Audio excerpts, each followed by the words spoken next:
তুমি জাহান্নাম থেকে অত দূরে চলে যাবে। এত বরকতের মাস এই রমাজান। এরে নবীর আশিক, এই রমাজান বরকতের মাস। আল্লাহর নবী বলেন সাইয়্যিদুশ শুহুর শাহরু রমাজান, মাস সমূহের ভিতরে সরদার হলো রমাজানুল মুবারক।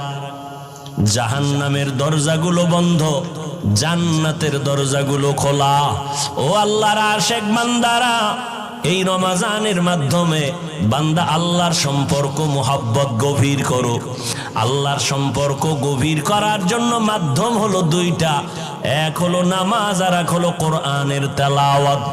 রমাজানে এই পরিমাণ কোরআন তেলাওয়াত হয়, দুনিয়াতে অন্য কোনো মাসে এই পরিমাণ তেলাওয়াত হয় না। রমাজানে এই পরিমাণ নামাজ হয়, অন্য মাসে এই পরিমাণ